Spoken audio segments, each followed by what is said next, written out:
For far too long, the United States government has been less than transparent in releasing information relating to its gold holdings.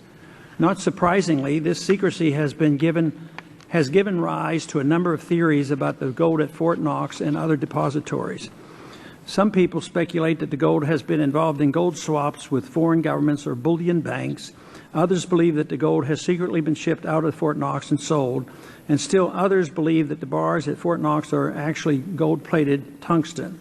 Historically, the Treasury and the Mint have dismissed these theories rather than addressing these concerns with substantive rebuttals. No one from Congress has been allowed to view the gold at Fort Knox in nearly 40 years. Recent photographs of gold holdings seem to be hard to come by, and the Mint and the Inspector General's audit statements contain only the bare minimum of information. Because the government has for so long refused to provide substantive information on its gold holdings, it is not surprising that so much confusion abounds, both within and without the government. The difference between custody and ownership, questions about the responsibility for U.S. gold held at the New York Fed, and the issue of which division at Treasury is ultimately responsible for the gold reserves are just some of the questions that have come up during the research for this hearing. In a way, it seems as though someone decided to lock up the gold, put the key in a desk somewhere, and walk off without telling anyone anything. Only during the preparation for this hearing was my office informed that the Mint has in fact conducted assays of statistically representative samples of gold bars, and we were provided with a sample assay report.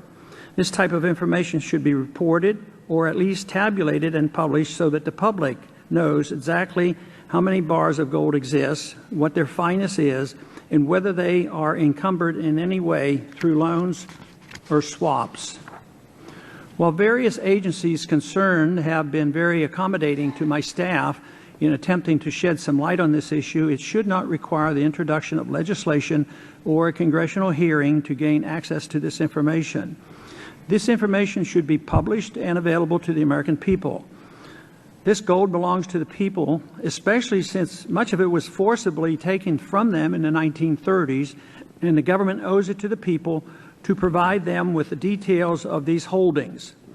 We would greatly benefit from a full, accurate inventory audit and assay with detailed explanations of who owns the gold and who is responsible for ownership, custody, and auditing.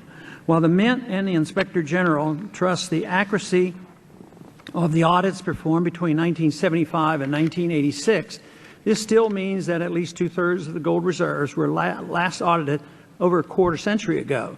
Surely a full audit every 25 years is not too much to ask.